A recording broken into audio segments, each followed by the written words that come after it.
Pagsinag, Sabado-Linggo na naman, another day, another vlog. So, Cindy Happy here. Ito na naman po, panibagong update dahil madami pa po kaming mga available units. Nga po pala, yung tinuturo ko po is downspout. Kasi yung bagong model po ngayon is para ma-emphasize lang natin, meron siyang downspout at eaves. So, close na po yung taas nito. So, simula doon hanggang dito, dyan po yung property po ninyo. Andyan po kayo mag-extend kung gusto pong ipasarado. Doon po ang ating property line.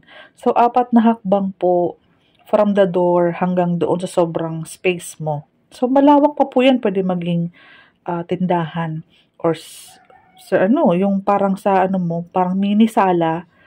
Ayan, sliding windows na nga pala tayo. Nga po pala, ang deliverable for South, pinturado na po ang walls. Ito po kasi model house ay hindi pa tapos. Pero ang maganda po niyan, buhos po ang second floor.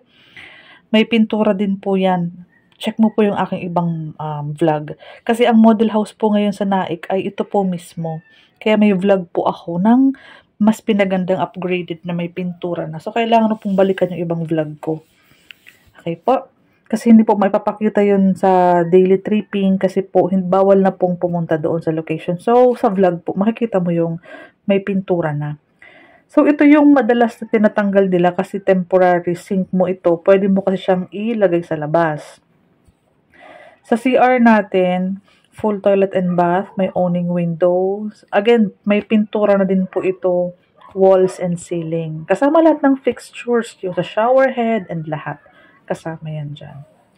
Check mo tong service area na madalas ina-extend as our hugasan and lutuan. Ayan siya. Ito po, kino-close madalas ito para ma-maximize mo yung space. Ayan po. Ang bago naman ngayon po is meron din kayong downspout dito sa labas. Ito po ang ating pinaka-space. Malaking kitchen area and hugasan pa po yan. Para doon sa may gilid na yun, may dining area na. So, itong ginagawa nila, check mo yung mga pinadala kong mga pictures sa'yo. Maganda yung mga provided kong pictures ng mga renovated pagsinag. And, yung first 2 steps natin is buhos na.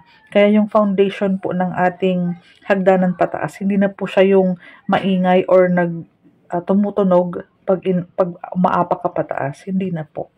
Dahil solid yung first and second steps. Sa deliverable, ganun din po. Painted walls and ayan po, pa rin siya, naka-sliding windows and metal paring na po itong rails na to. Hindi na po siya ganyan. Bali, ito pong tinatap ko na yan is metal paring, ready na yan for your partitions. So, minimal na lang ang for renovation mo dito. Ay, ang pagpapaayos mo dito, bale, ceiling and vinyl tiles, partitions, and pintuan. So, mas maganda po, mas pinaganda as pinatibay na po ang pagsinag place. Sa electrical wirings and sa mga socket, okay na po yan. 10,000 pa din po ang cash out natin. PM us for our promo offer. So, ang maganda po nito is gawa na po yung mga bahay. Ongoing construction, official reservation agad. May unit po kayo agad once completed na yung documents. And for filing na po agad this year. So, bago matapos ang taon, loan approval, early next year, take out at receive tayo ng susi. Again po, pakipanood po yung mga ibang vlog ko for Pagsinag Place Upgraded South ng Naik Cavite po. Painted walls na po kayo. Okay po? Again, ito po kasing model house ay hindi pa tapos.